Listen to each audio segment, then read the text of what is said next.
Okay, it's recording. Hi, I'm Renee Hobbs. Today's date is February 21st, 2018. I'm here with the amazing students of EDC 534. That's Digital Authorship, part of the Graduate Certificate in Digital Literacy at the University of Rhode Island. So really happy to be here. We are steaming ahead, and we have a big full agenda and only 1 hour. So let's get right to it. We did just a tiny note. We did agree that at the end of this class, when the class is over, we're going to do just a little tutorial on Kami. We're going to talk a little bit about how you experienced that platform, what strengths and weaknesses were, but there it is. So our theme for this week is really, what does digital authorship look like in different educational contexts? Right? And I wanted to talk a little bit about the great work that I'm seeing in the Twitter sphere, right? I am really appreciating, Jamie, you did a great job in making a connection here to our Leap 2 project about photography, right? And using images. So I see a lot of examples of people who are kind of sharing, and I think that's fantastic, right? I think that's really fantastic. So in some ways, Twitter is really a tool for us to expand the community. And Pat, thank you for that. You know, clearly you are helping the community become more well-known. And so it's really great. And it's perfectly good to use the tweet the way Alita, the way you did last week. And I'm just sorry that I didn't see it in time to be helpful. So I apologize for that. But I think I'm remembering to send everybody an email. So you probably got the email if you're here tonight, right? So yeah, so really happy to see some great progress on the Twitter sphere. Now this week, you didn't have any assignments to use the Facebook page, but you still did, some of you used it to find your partner. And what I'd like to do is figure out, how did you find your partner? I see that everyone except for 4 of you found your partner, but I have no idea how you made that happen.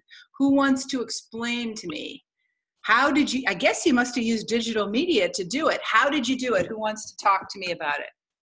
Jamie and I just connected on Facebook, and we were both thinking K8, K12 ideas. So we ran with it. Got it. So you connected on Facebook, and you had a kind of a theme around at least the age grade, the age range that you were interested in. Good. Thanks for sharing. Who else? How did you find your partner? What did that look like? How did it go?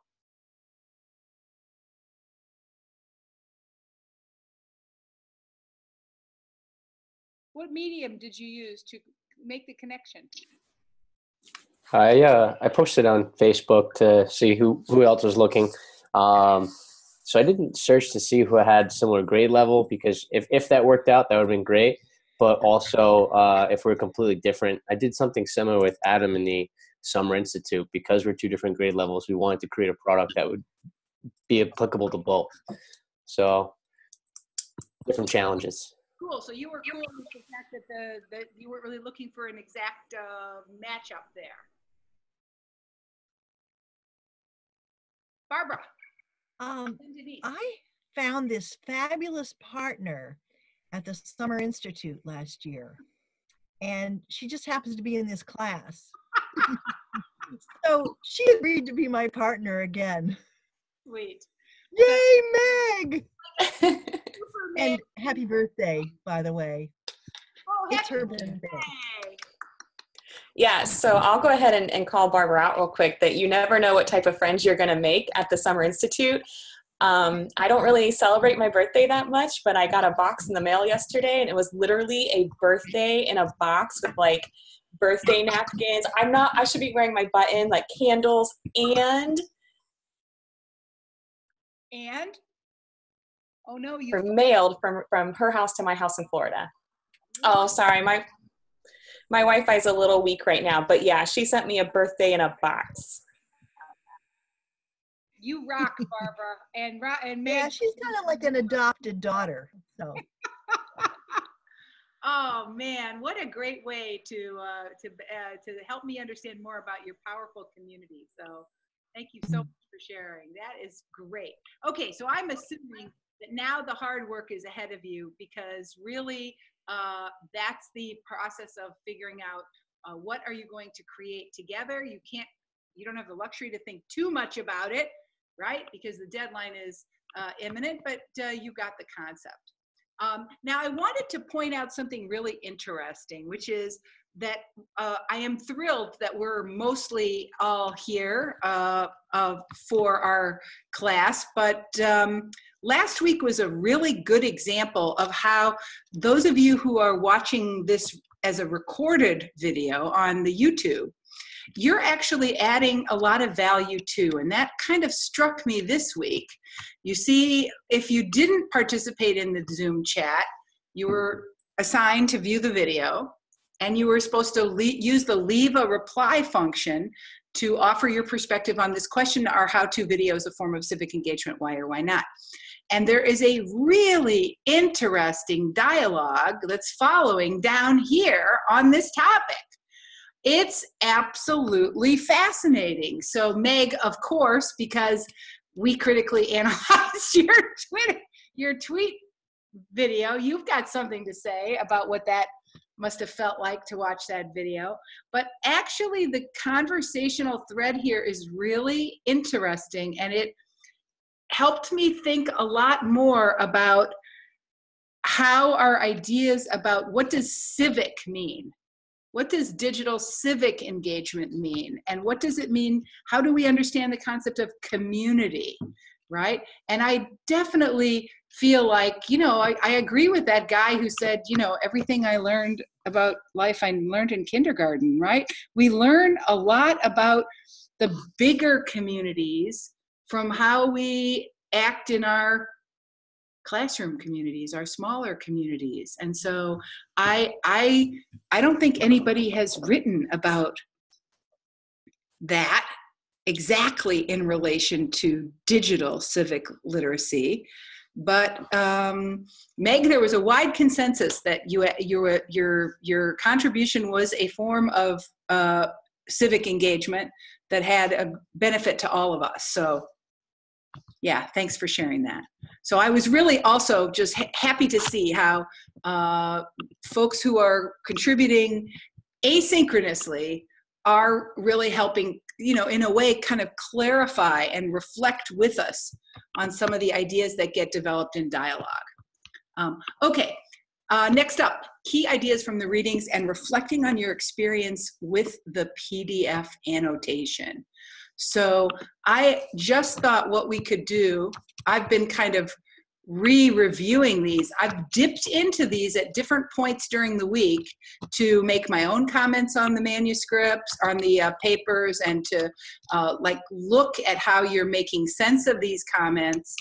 And I've been pretty pleased with the quality of dialogue that's happening. Let's talk first about the use of the digital annotation tool, and then we'll talk about the content of the articles and the main claims that they're making. So let's talk a little bit about what did you love and what did you hate about using the PDF annotation tool. Who wants to go first? Matthew. Just had a problem with the leaving comments. I kind of had to work around. I posted that in the Facebook group too. So it wasn't as easy to reply, but I mean, you can figure it out. But I did like it. And I like that. I think what could have made it better if it was kind of like a Google Doc where everything's a little more instantaneous. It kind of seemed like there was like a response time on that platform. Yeah, good point. So it's a little wonky. The interface, it's a little wonky. Like you said, it's hard to figure out how to reply. Sometimes it would work, sometimes it wouldn't. Yeah. Overall, I liked it though. Like reading and annotating with people is as close to a conversation as you guys can get while you're reading something. So I thought it was neat. Thanks for sharing. Other perspectives? What'd you like and dislike about digitally annotating? I had some problem replying to somebody else's comment. I don't know how to do that.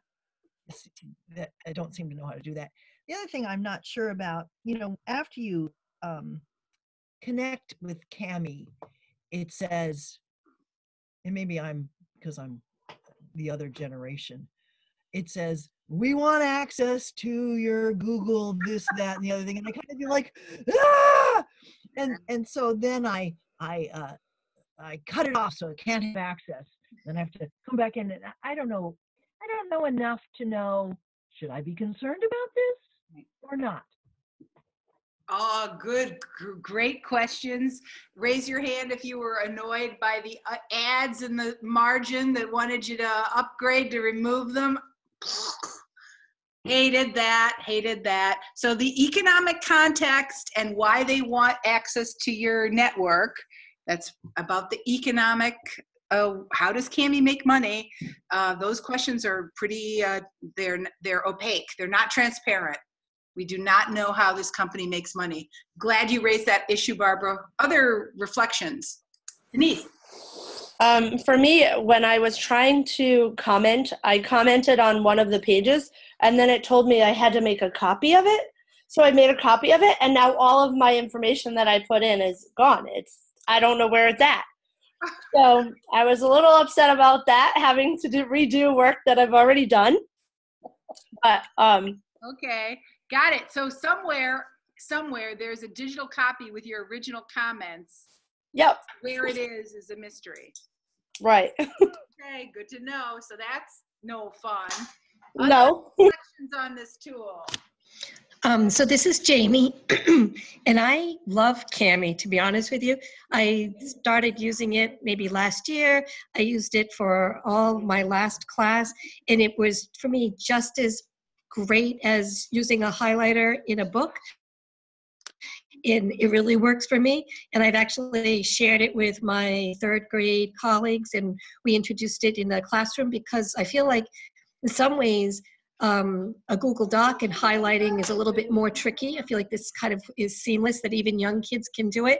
And I personally really like using Cami. How about that? One of the things that surprised me was how, and I'm guessing, Jamie, this might be you because you sound like you might be our most experienced Cami user. Who did Kilroy Was Here? That was amazing. So That was Adam. Oh God, that was so great. I do feel like in some way I sensed the way in which there was a playful use of the tool. I was also experimenting with color a little bit and thinking about the use of color as I highlighted and what did I mean by the color. So I wonder if I used the tool a lot, if that novelty would wear off. But I was definitely pleased at the way in which, and this, Matthew, this is your first point, that we did really achieve a real dialogue this week on all of these articles. And that's why I'm going to ask each of you to point us to an idea in the reading that was meaningful to you. So I'm going to give you a minute. I'm going to model and show you how I want you to do that, right? So I'm going to share my screen with you. And you're probably going to open up the documents. Remember, you have to go to week 4 to find them again. One of the things that I was really intrigued about in this essay, this was the Christine Greenow essay. You know, Christine was scheduled to come to our Summer Institute last summer and had some kind of travel snafu and she couldn't come, which was really heartbreaking. But this was a really quality a dialogue. Oops, hold on. This was a really quality dialogue. And one of the things I really appreciated was somebody, I'm not sure who, somebody observed that, yeah, here it is. Adam made a really great comment here that I thought was very, very smart and helpful. He writes, with 2009 talking to us in 2018 as a way to open. And he's reminding us that this article is, well, now it's 10 years old, right? And this article has a really optimistic perspective about the future, the potential of digital media and learning. And we're now living through a time period where we're all having second thoughts, right? Because we're recognizing that the multiplicity of voices, the ease of creating unreal realities, and the nature of authority, the changing nature of authority, are creating some real challenges, epistemological challenges. And so I've really appreciated the way in which the dialogue emerged in this manuscript in particular, to bring that idea out. And then I also think that also happened by our own, like, looking back. So Alita says, does anyone remember Google Reader, right? And that's referenced in this document. Well, that was discontinued a long time ago, and made me start thinking about, what RSS feeds, those of us who used those back in the day, many of those tools that we used are biased in ways that favor corporate profit interests, and we're not even aware of it. And so in some ways we've had this set of tools around for long enough now that we're starting to recognize some of the biases that are baked into them in a way that was not easy for us to recognize in 2009. So, okay, so now, that was the coolest part of my reading of the Cami articles. Why don't you take me, using the share screen function, take me to an idea that was meaningful, important, or interesting, and talk me through it. Who wants to go first?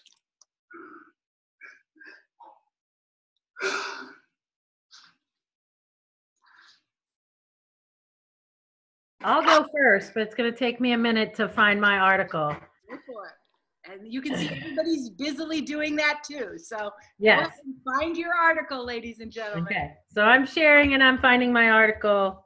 Great.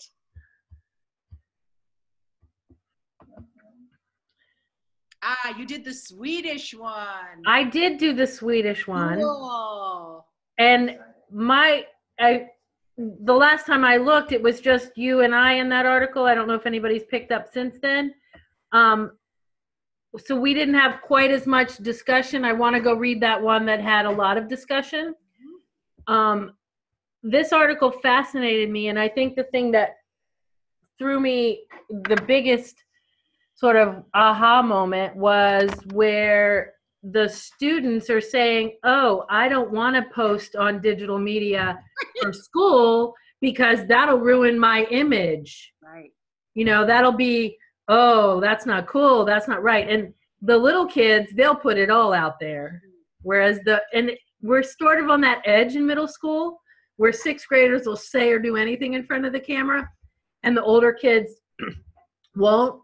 But I liked that in this article, they offered up letting the older kids do critiques and analysis instead of producing straight up. And I thought that was a good take to get them still involved. I will say it was a struggle with this article, I think, because it was written, I bet, in a different language to start with. Yep. And sometimes the translation seemed a little bit Yep. wonky to me. I agree. Yep. Their description of their methodology was a bit wonky as well. Yeah. But I think you have totally identified one of the fascinating things. What is the tension or conflict between a kid's school identity online and their identity online when they're not in school, right? Right. And how that might change developmentally. And you're right, middle school. Right. And I commented to you, and everybody might be interested, it's kind of on the edge of this. There's a CNN documentary from a couple years ago called #being13. And they followed 13-year-olds for a year, and they collected everything they posted. And the parents, you know, who knew their kids and were paying attention still didn't know everything. These kids are in a digital world to that extent. That documentary it's fascinating. Wow, cool. Yeah. Thank you for sharing us. Okay, Pat got us off to a really good start. Who's next? Do I have to stop sharing? Yep, stop sharing now. Okay, I got to figure out how to do that. You can do it. Sure. Here we go. Stop sharing. Meg. Okay, hopefully my Wi-Fi will hold out for this.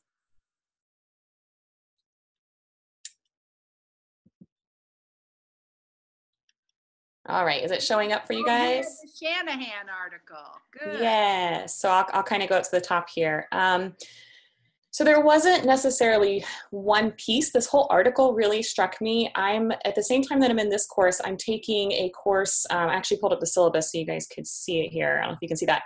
But Symbolic Processes of Multimedia and Multimodal Literacy is my other course right now. And we're reading Kress and, I'm going to mispronounce it, but Van Leeuwen, I think. Yeah. So what really struck me about this article in particular was how it demonstrated the effect of how a teacher values a form or mode of literacy, and how in the process of this particular study, there were multiple examples of the teacher always saying that the image was there to support the print mode of literacy, rather than the image being its own mode of literacy and having its own meaning outside of print. And I found that very interesting because I'm kind of immersed in this world right now of the power afforded to various types of literacy and how that affects learners in the classroom. And Barbara made a comment down here in the article, and I think I responded to her right here. And I think, Barbara, you said somewhere, I can't remember where I saw it, that, you know, the teacher didn't know, and that we can't look at this and say, you know, this is a poor teacher. Really, I think that we need to step back and say, how are we supporting teachers in developing their own awareness and understanding of various forms of literacy? Because that's on us as professional development developers, as teacher educators. So it was eye-opening to see, you know, the unquestioned, the unaware, and how that affected her practices in the classroom with valuing different forms of literacy. Beautiful. And Meg, thank you so much for sharing. Who's next? A big idea that came out of your reading this week that you want to share with us.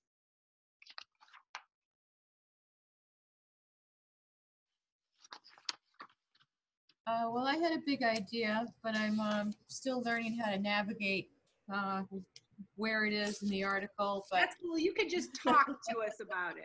I have it up on the screen, so should I share my screen? And sure. Try it. Sure. Okay, so desktop. There we go. No. You go down. Yep, there you go. I see it. It's starting. You're share the desktop. For it. And once you select it, then it will pop up. Oh, share screen. Okay, takes a village. Thank you. Yep. Okay, and just get to the right spot here. And there we are. So the thing might blow my well, that's not a good expression, but I was really amazed at just the conversation that begins in this article of how language, we're watching it, we're part of it being redefined. And I never considered that argument could be anything else but the definition I've known all my life. And then suddenly to introduce this, it's no longer rigid, now it's fluid, and its definition, what it is today, is not going to be the same thing a month from now. And I'm just fascinated by that. And it's exciting to be a part of it. And that was my major aha moment.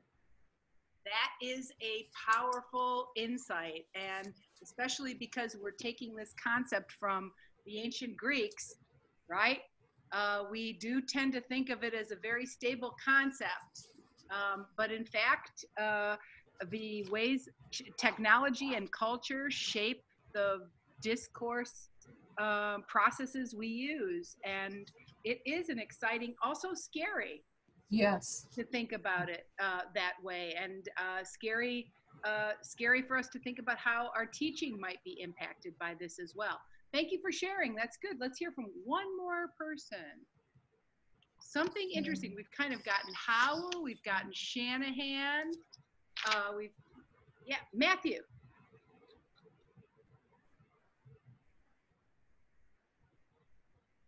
So show us your microphone, Matthew. That'll help. Whoops. All right. Share my screen here. See, I was on 250. All right, so I did the learning, teaching, and scholarship in the digital age. So you started with this one. One of the things that kind of stuck out to me when we scroll down is they're talking about bridging the out-of-school interest with the in-school interests. And I think that's really interesting. And the example they used was having students repurpose HTML code in their MySpace profiles, because that's something I was actually part of. I was in high school when this was taking place. It's something I used to do all the time. Oh. Yeah. So, and like as a teacher, like I wish like I could, I mean, I try to do this all the time anyway, but I'm like speaking to like my high school self, like trying to make the connection in the kids. And I thought that was really cool. And they go on later to say, how big cloud-based usage is going to be. And that was 10 years ago. Now, like my district has one-to-one computers. We've got Chromebooks where when our internet goes down, we can't use them. Like that's how much we rely on it. I thought that was really cool. Yeah, and here we are now. What we're doing is completely based on the availability of these tools that were just a gleam in the eye of Christine Greenow 10 years ago. Yeah. So we can also imagine that 10 years from now, we're going to be in the same boat, right? Where there will be a whole new ways of communicating, and we can try to imagine what will change about the way we do teaching and learning then. All right. Okay, I'm going to give somebody the last word if someone wants to have the last word. Otherwise, we're going to press on. Anybody want to have the last word? So this is Jamie. I'll just say something. I looked at the same article that Matt did to comment on, and one of the things that struck me, and I think this will be true in 10 years, is kind of that balance between, and we're moving more towards creativity and collaboration, and rather than discrete technological skills. And right now I'm in early education, so I still think they need some instruction to know how to do things, but still I'm trying to grapple with how can I develop habits of mind around creativity and collaboration.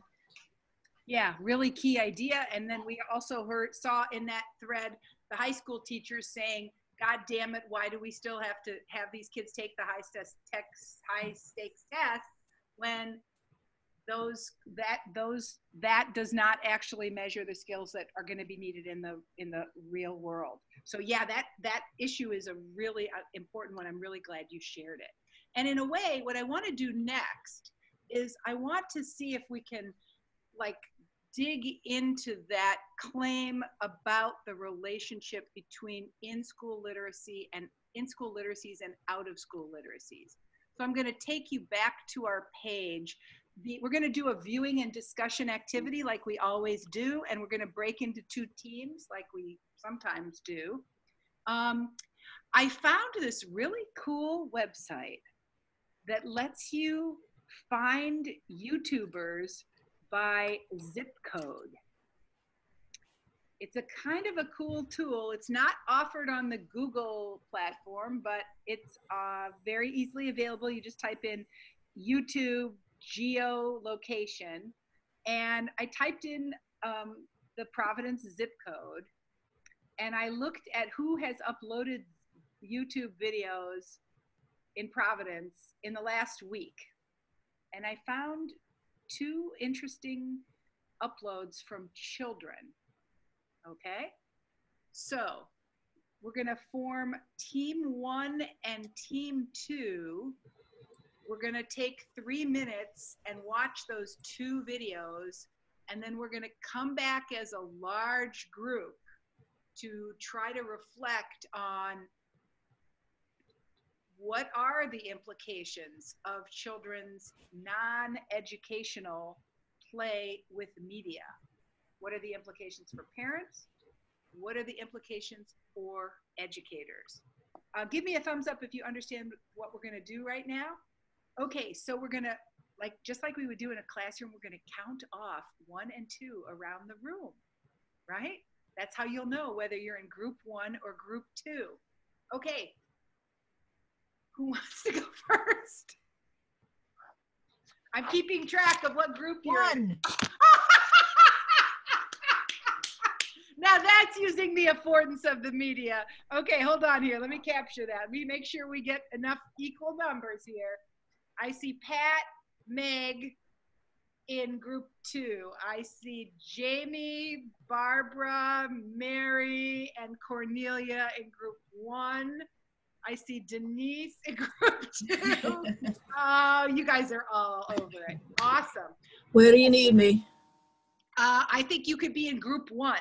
Okay. Okay. So you're going to watch that video, right? You're going to watch that video, and then we're going to have a kind of a large group well, we should probably have a small group conversation first. Let me make sure, put those fingers up again. Let me make sure I can sort you guys into groups. Okay, Jamie, Mary, Cornelia, what's this B? Who's that? Barbara? Okay. And 1, where's my other one? Jamie, Barbara. Okay, that looks good. And 2, Pat. Okay, I think I did it right. All right. Sherry's in 1. Sherry's in 1. Okay. Oh, thank you so much. Okay, so I think we're ready. You can mute your microphone and watch the video, and then we'll come back, and then I'll divide you into groups. All right, let's go.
Okay, you guys should be done watching it by now. Is that true? Okay, so I'm opening the breakout rooms. I think I've got you in the right place. If not, come on out and I'll re-put you in the right room.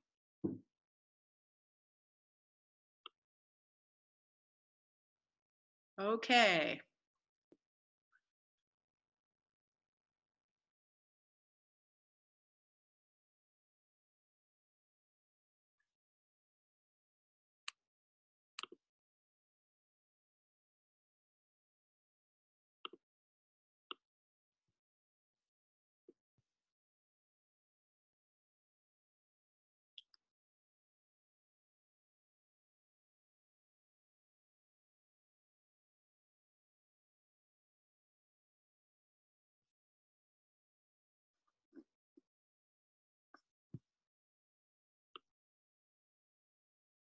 Okay, Barbara, so are you seeing the little pop-up that's indicating what breakout group to join in?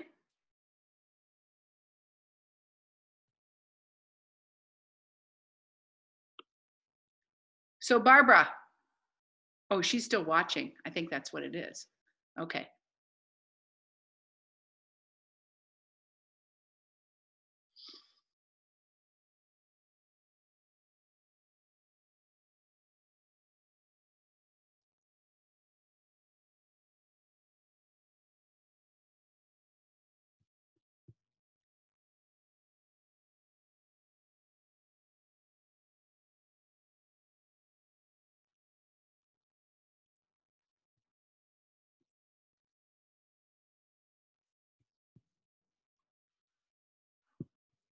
Oh, Mary D, have I got you in the wrong room? Yeah. Okay, sorry about that. I'm moving you. There you go. Okay, perfect. Thank you. Okay, Barbara, have you got the pop-up message about the room to join?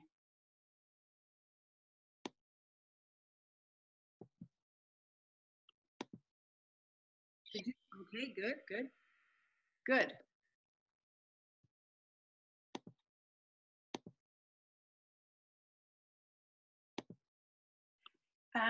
Is it working? Not working? Okay, let me start again. Let me see if I can do it. Move to, you want to be in room 1, right? Yeah, it's funny because, okay, so do me a favor. Minimize your screen. And see, do you see the little join thing? No. Okay, do this. Close out all, whoa, I wonder what will happen if you do that. I do have an option to join breakout rooms. Should I try that? Yes, try that. Okay.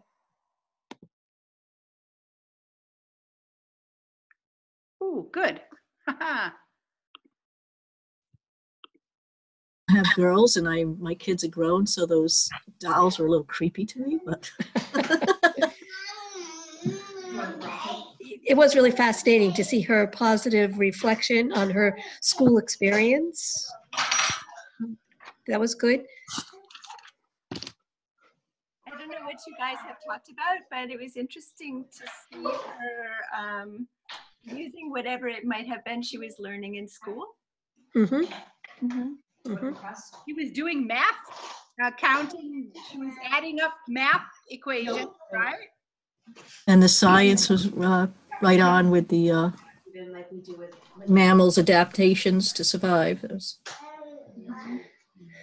I thought it was interesting that at the end she asked her audience to give her likes, and I thought that was a pretty sophisticated concept for a young student to be thinking about. How old do you think she was?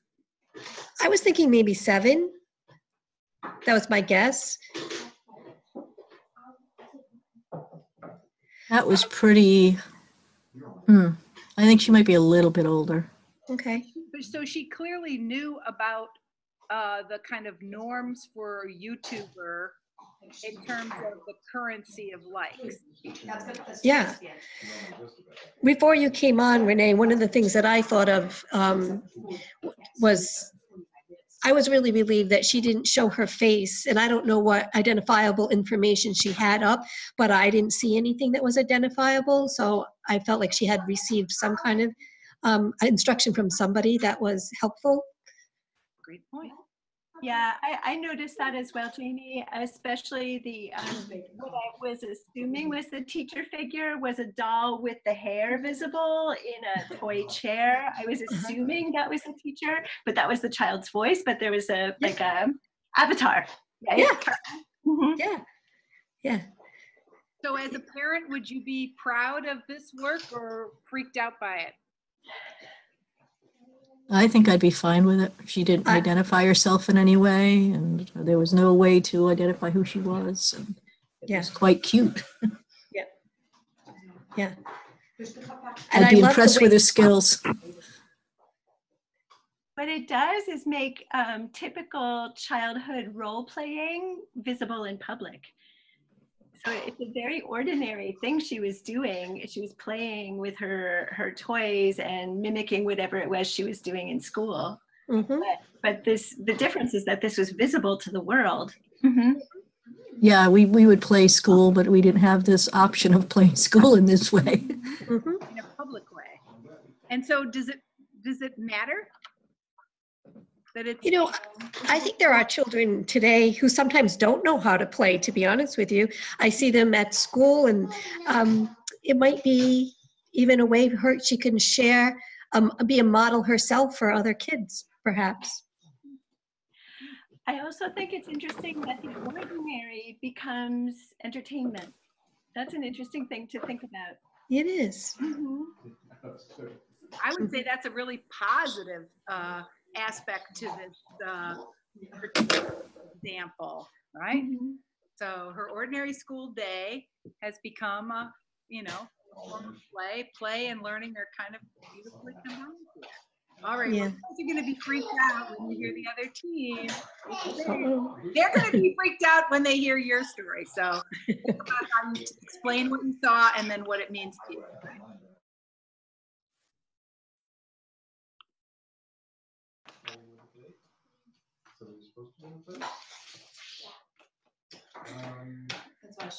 Okay, now we are back as a whole group. This is great.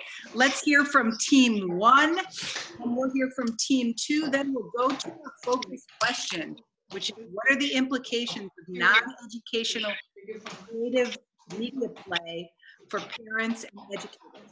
Team 1, let's hear about you. What'd you watch?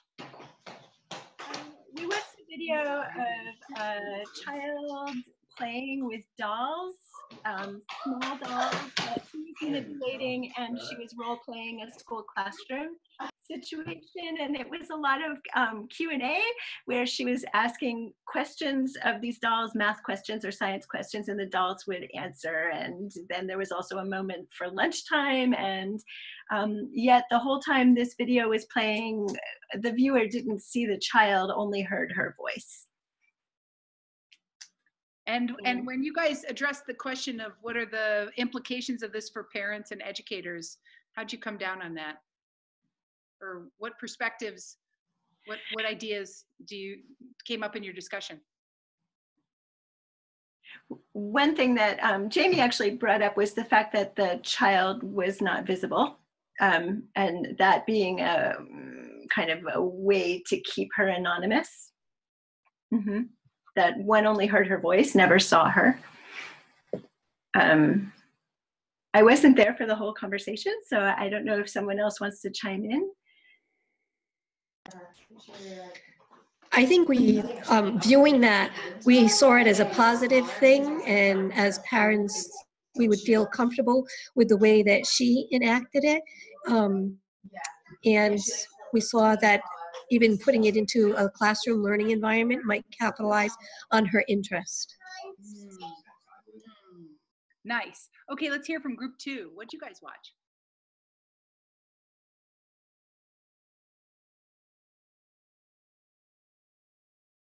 We watched a video called something about stuffing, I can't even remember what it's called, Chubby Bunny, and stuffing Peeps into your mouth. We commented on how this kids knew there needed to be an introduction and talk about what they're going to do and then do it and then follow through. And then Meg brought up a good point about the implications, and I'll let her sort of talk about that for a minute.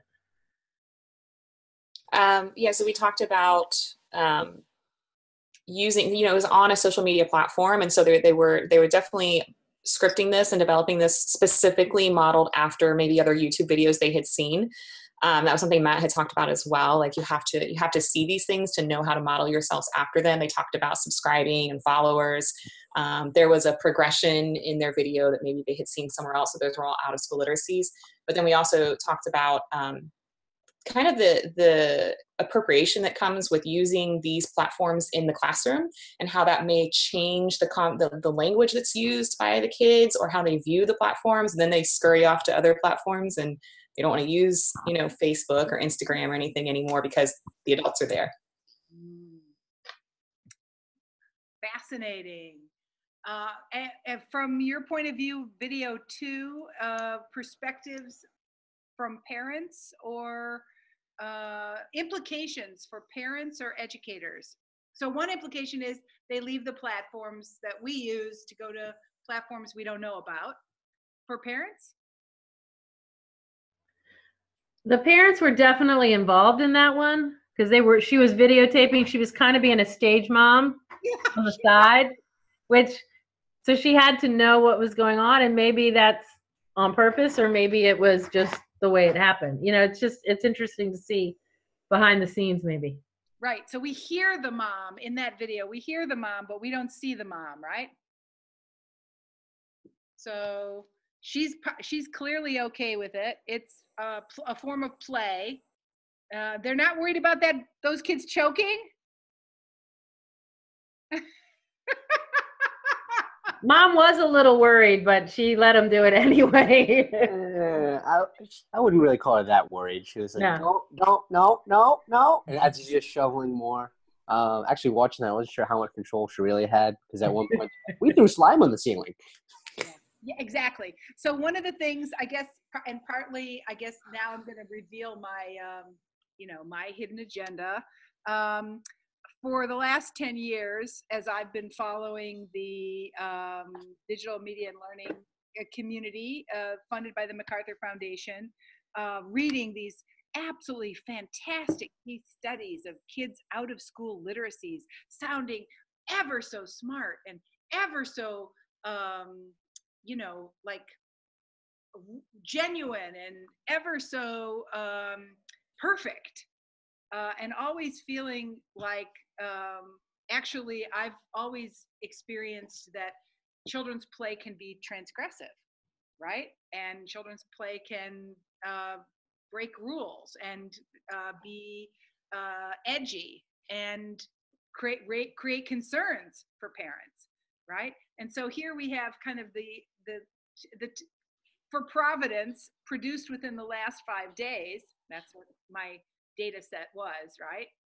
Made in Providence and produced in the last 5 days. We have one that is a perfect example of, whoa, this little girl is taking school, she's filtering it through imagination, she's replaying it with her dolls. What's not to like, right? And then another example that looks a little bit like a goofy boy thing that is maybe not harmful, but certainly not something we would define as educational, although the kids do seem to have a mastery of the genre. So it raised all kinds of questions for me, and especially given our next week topic of identity, seemed a nice way to think about how those kids have learned some ideas about identity and performing their gendered identity, right? So let's take a look at what we have to learn for next week, and then I'll let you go, right? All right, so here we are. Here's what I want you to do for next week. Of course, you are working hard on your LEAP 2, right? And you have a lot of rope to hang yourself with here. You have already identified your groups. I believe your groups are mostly identified. So I'm just checking on that now. I think with the exception of 4 folks, and I'm going to put you guys together Lee Hartley Hogue. Joanna is still out in her grief leave, but that's kind of. I'm hoping you're going to produce that by next Wednesday. Woohoo! Here's what I'd like you to do: just a little bit of reading this week, because I know you're going to be really busy on your Leap 2. Our theme is Identity in a Digital Age. We're just reading one article. We're reading David Buckham's classic work from now more than 10 years old called Introducing Identity. This time I'm going to give you a little breathing room to form your digital annotation community. It was kind of crowded there in some of those works. So Mary, Jamie, Alita, Erica, Angie, and Joanna, if you click on that link, that takes you to a Cami that is your annotation space. Kristen, Adam, Sherry, Pat, Megan, and Matt, your team 2. Chang, Barbara, Matt, Denise, Tim, and Cornelia, your team 3. That's the only thing you have to do besides get Leap 2 into me by February 28th. If you did not participate in the Zoom chat, I'm going to give you a question. I'm going to write the question here right after this class. I'm going to put the video that you're hopefully now watching. I'll put it there too. Okay, let's see what questions you have before I let you go. Questions about Leap 2? Questions about whatever?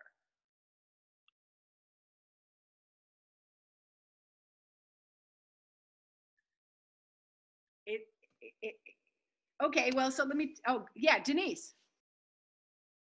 Turn your microphone. Can I just share something? Absolutely. Okay. So I am working on trying to get a number of votes for a contest. Jan Brett is doing a contest for libraries, and it's in for the year 2018. And what she wants to do is, if you get the most votes, she'll come to your school and do an author visit. So this week I've gone out of my comfort zone, and I went to my local newspapers, and I also went to the radio station, and so looking for the community to vote for our school. Awesome! So if you want to, I'm just going to plug it in now. If you want to vote for our school to get an author visit, you'd have to go on to janbrett.com. Click enter here, and then type in your name, your email address, and then if you typed in Governor Pothier, 420 Robinson Street, Woonsocket, Rhode Island, 02895, you can be a part of our voting. Governor, what's the last name? Pothier. Spell. Pothier. Okay, and the 02895. Now, please check in the chat room that I got that right. Go to open up the chat and make sure I got that right. janbrett.com, Governor Pothier, 02895. Is that right? Yeah, I need to add something. Can I just click on it and add? Absolutely. Okay. So how thrilling that you went to the newspaper and went to the radio station and developed a communication campaign. And now, of course, you're reaching out to us. That makes perfect sense. Thank you so much. We're happy to support that. I'll be voting for your school right away. And then, of course, when it's all over, we're going to ask you what you learned about the process. Okay, no problem. I can do that. Can you vote more than once? You can vote once per email. Oh, okay. So. And is there a deadline, Denise? April 2nd, it closes. Okay, good. So we're number 62 on the list, and if we're the top school, we get the visit from the author. If we're 2nd through 10th, we get 10 Jan Brett books for our library, and if we're 11th through 100, we get a signed poster from Jan Brett.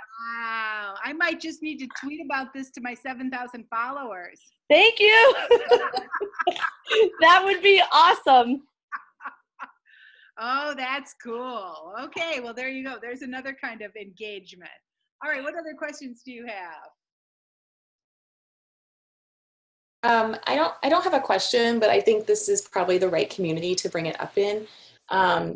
You know, since our last class, there's been a huge national conversation, and I'm not going to get into that, but I live very close to Tampa, and and there have been a few people in my local community affected with what's happened this past week. And I just think that since we are all here for digital authorship and media literacy, that I think it's a really important time to be learning about this right now. And I just kind of wanted to put that out there.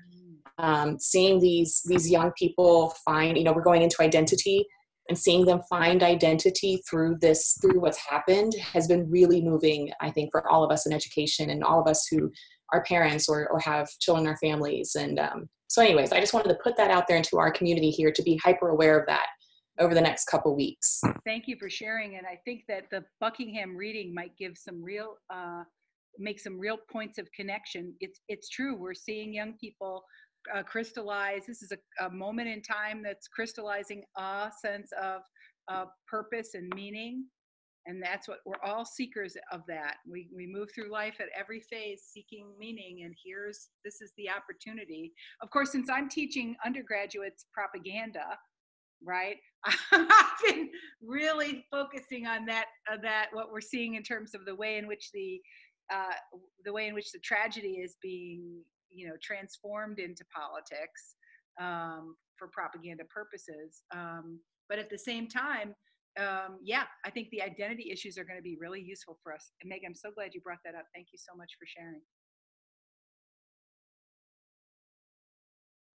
Okay, let's see. Are there other questions? One thing I think that's worth reflecting on is the project that you're doing for next week gives you the chance to think about audience.